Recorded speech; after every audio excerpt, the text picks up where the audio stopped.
Fala aí pessoal, tudo certo? Mais um vídeo aqui no canal no ar.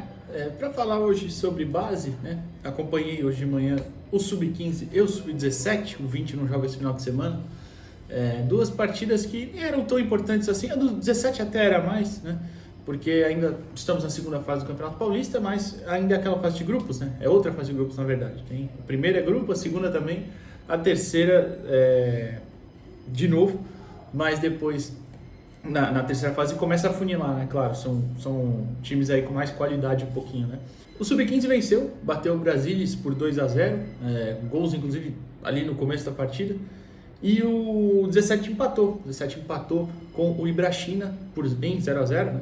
E acabou até que fica atrás na tabela, porque o Ibrachina é o líder do grupo, não só por saldo, né? Porque também tem o saldo maior, mas porque no confronto direto no primeiro turno, né? Porque o grupo são 4 times e tem turno e retorno, claro. O Ibrachina bateu o Santos, né, no confronto da ida, então tá na frente aí do Santos, mas claro, o primeiro e o segundo classificam, o Santos atualmente está se classificando, nada terminado ainda, né, mas era importante vencer, acabou que essa vitória não veio. Mas mais do que a análise da partida, eu vou falar rapidamente mesmo, queria destacar aqui um jogador de cada equipe dessa, do Sub-15 e do Sub-17, claro, que são os entrevistados de hoje, né? O Nacho, né? O Ignacio, que é artilheiro do Santos na temporada do Sub-15 ali, se eu não me engano ele falou que está com 8 gols. Ele que é argentino, não sei se você sabia disso, eu já falei em outro vídeo aqui, o Santos tem um argentino na base, tem angolano inclusive, tem marfinense, muito bom, talento tem que achar em qualquer lugar, tá certo o Santos nisso. Ele é argentino, mas veio para o Brasil cedo, né? Por isso até que ele pode jogar na base, assim como o Osvaldo, que é nosso jogador que é angolano, ele veio para o Brasil pequeno, não veio para jogar, né? A família já morava aqui, então isso possibilita o atleta de jogar desde cedo, diferente, por exemplo, do Miguelito, quando estava aqui o Enzo Monteiro, o Coulibaly, que é o marfinense, eles vieram para jogar, então quando você vem para jogar, aí você só pode jogar quando completa 18 anos, né? Em torneios, pelo menos oficiais, né? Tipo Paulista, brasileiro, da categoria, no caso, Sub-17, vai. O Coulibaly, por exemplo, é Sub-17, mas não pode jogar ainda, ele só vai poder jogar no ano que vem. Então, aí acaba que fica jogando aquelas Copas, né? Copa, sei lá, Copa Bull, Copa Umbro, essas competições que tem mesmo. O que eu acho uma besteira, tá? Deveriam rever isso, mas tudo bem. Não é papo para outro dia. Então, eu queria destacar o Ignacio, e a entrevista com ele aqui tá bem legal no final do vídeo. E do Sub-17, o Vinícius Rocha.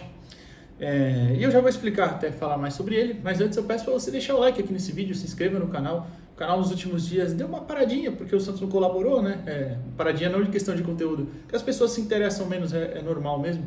Então se você puder dar essa moral, deixa o like, porque aí o YouTube entrega para mais pessoas, porque entende que é mais relevante, né? Claro, então deixa o like, a sua inscrição também no canal é muito importante. Se você se quiser e puder se tornar membro também, ajuda bastante.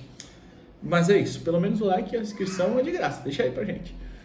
Então, e o outro, como eu dizia, é o Vinícius Rocha, destaque do Sub-17, que na verdade é Sub-16, né? O Vinícius, ele tem 16 anos ainda, tanto que esteve lá na seleção, que é Sub-17 também, mas a seleção brasileira fez aquele período convocando jogadores que são 2009, né? Que aí, esse ano ainda tem 16 anos, pro ano que vem jogar o Sul-Americano ou Mundial.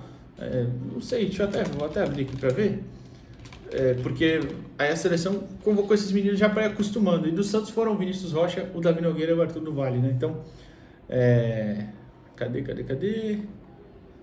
Bom, eu vou abrindo aqui, daqui a pouco eu leio, mas o Santos, a seleção brasileira convocou esses meninos para já ambientando, né? E fazer, sul-americano, aqui tem muita, toda vez, sul-americano é de 2 em 2 anos, né? Então acontece muitas vezes. Enfim, e o Vinícius é um jogador que é muito interessante tecnicamente, canhoto, joga, ele vai falar sobre isso até inclusive, mas joga em qualquer uma das funções do meio de campo ali.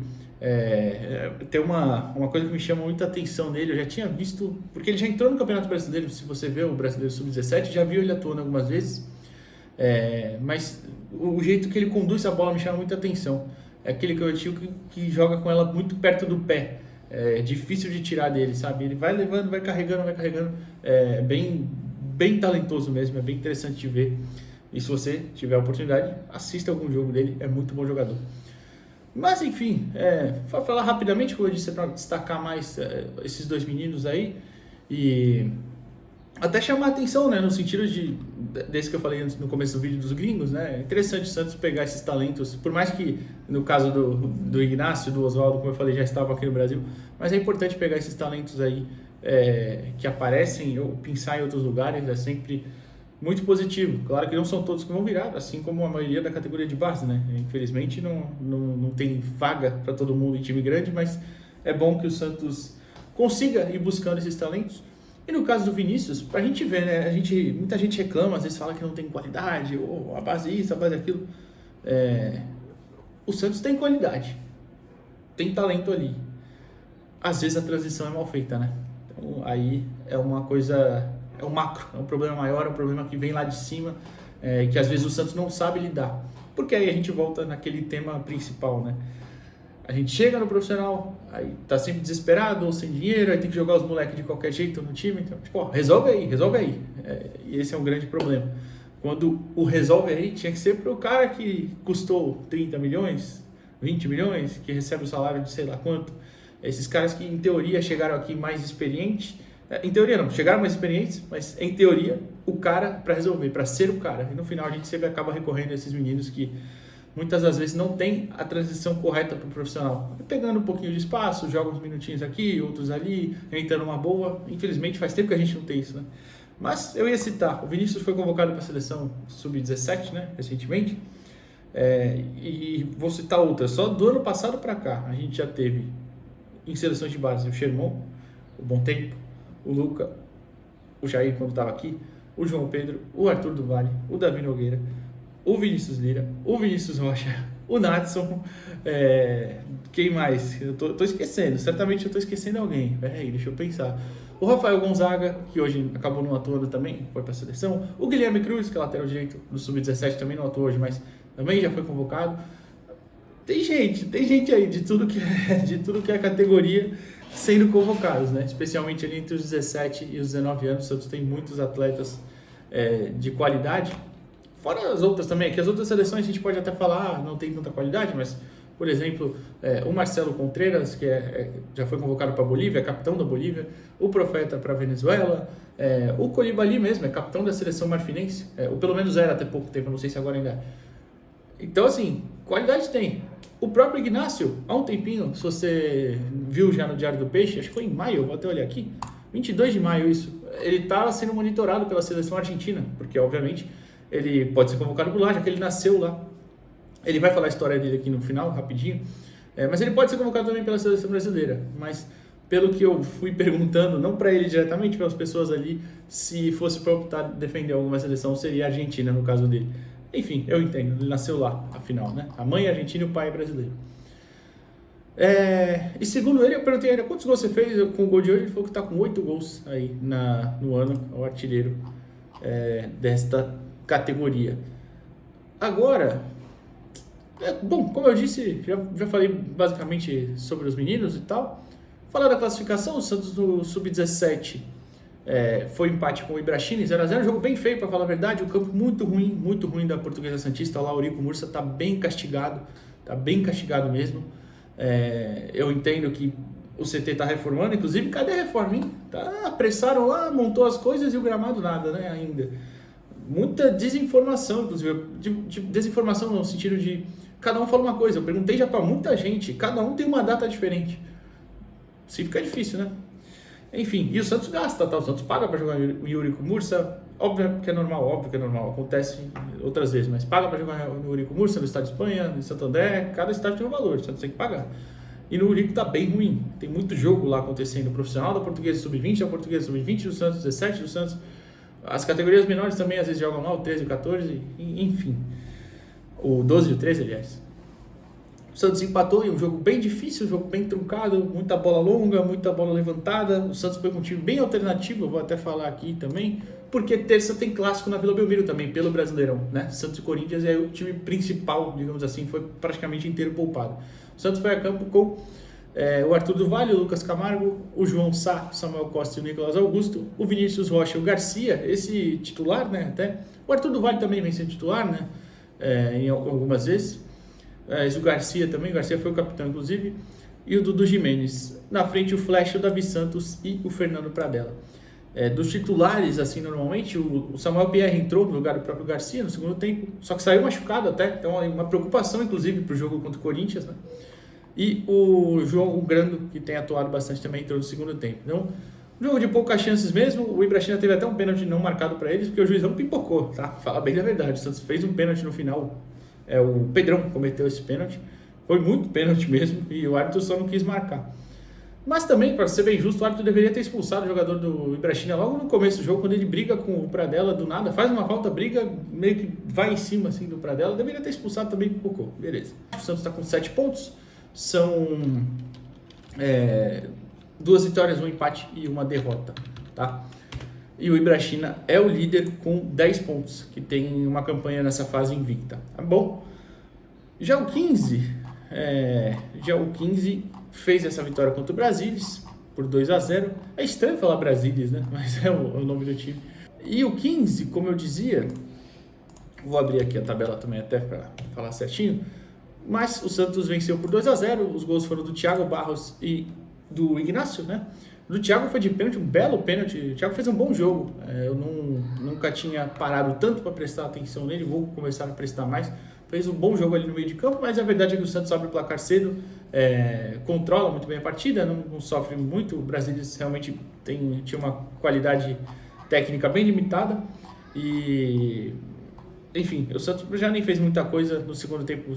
É líder do grupo até com 10 pontos, né?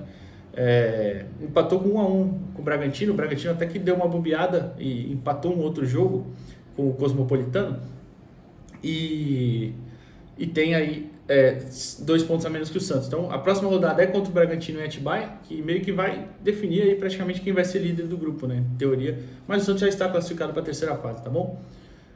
Como eu dizia, o Santos controlou muito bem o jogo, poderia ter feito mais, tá? Mas de novo, o campo atrapalha muito realmente se jogar pelo chão. E no final ainda o Henrique foi expulso, o goleiro. É que no 15 é uma categoria disciplinar, tá? Então você não fica com um jogador a menos. Se você ainda tiver substituições, entra um. Então só foi obrigado a trocar o goleiro porque o Henrique foi expulso. E aí acabou entrando o Gustavo Colaneri, né? Inclusive, o Santos foi a campo com o Henrique, o Lucas Gomes, Danilo Ribeiro, Vinícius Morato, o João Nogueira, Thiago Barros, o Francisco e o Arthur Lima, André Jesus, Brian e o Ignacio. Uma expulsão bem besta do Henrique, inclusive. Mas é isso, fica aí com as avaliações, além das entrevistas, claro, do Ignacio, centroavante do Sub-15, e o Vinícius Rocha, meio-campista do Sub-17. Deixa o like no vídeo antes de ir embora e se inscreve no canal. Até a próxima, valeu. Ignacio, fala um pouquinho sobre a partida, essa boa vitória. O Santos segue caminhando muito bem na competição, né? É uma partida difícil, claro. A gente sabia da importância desse jogo para se classificar. Agora é seguir focado, que tem mais 21 dias para se preparar. Agora a gente estava conversando até aqui fora do ar, né? O torcedor talvez não te conheça, a sua história é um pouquinho diferente. Você é argentino, mas veio para o Brasil muito cedo. Conta um pouquinho como é que foi isso. Eu nasci na Argentina, minha mãe é de lá, né? Meu pai é brasileiro. Com 5 anos eu vim para cá, joguei no Grêmio, joguei no Juventude e depois eu vim para o Santos. Com quantos anos você chegou aqui no Santos? Oi? Com quantos anos você chegou aqui no Santos? Cheguei no Santos em 2023, 13 anos. 13 anos. E para finalizar, como é a primeira vez que você está falando aqui com a gente, fala um pouquinho das suas características. Eu sou um centroavante forte, rápido. Agora eu tô jogando um pouquinho mais aberto, mas eu sou um centroavante de área. Até o Fabrício estava conversando aqui com ele disso, ele falou que preferiu colocar você um pouquinho mais aberto, não como um ponta, mas mais ou menos um segundo atacante. Como é que foi essa mudança para você, cara? Ele conversou comigo, eu aceitei na boa e graças a Deus tô indo bem. Vinícius, faz uma avaliação da partida. Não foi o resultado que vocês estavam querendo, né? Claro, o Santos segue em segundo, né? Mas um adversário bem complicado aí pra China, né? Eu acho que foi uma boa partida, boa atuação do grupo. Porém, faltou terminar melhor o último terço. Mas eu acho que, no modo geral, foi muito competitivo o jogo e eu acho que tivemos boas chances de fazer o gol, porém não aproveitamos bem. Você teve um período recente agora na seleção de base, você vem crescendo, mas ainda está jogando no grupo que joga no Paulista mais, né? No Brasileiro você tem entrado também, no último jogo contra o Vasco jogou, mas mais como reserva. Como é que você vê esse aprendizado, né? Você que é um cara que ainda é sub-16, né? Bom pontuar isso também. Eu acho que é muita escolha do técnico, né? Eu quero jogar, sim, sempre quero jogar, mas eu acho que fica mais a critério do técnico. Então, eu quero jogar, né? Mas depende dele. E para finalizar, para o torcedor que ainda não te conhece, fala um pouquinho das suas características, né? Você prefere jogar onde? Quais são os seus principais pontos fortes, enfim? Eu sou segundo volante, né, mas eu atuo nas 3, meia, volante. Eu prefiro jogar de segundo. Sou canhoto, tenho 1,77 m de altura, bom passe, boa finalização, bola parada, bola aérea. Acho que é isso. E para finalizar, acabei de te perguntar até aqui em off, né? Como é que foi o nível lá na seleção? Como é que foi esse tempo lá? É um aprendizado bem diferente para vocês? Cara, é um sentimento incrível de estar lá, é uma honra para todo mundo e o nível lá é muito diferente, é os melhores que tem.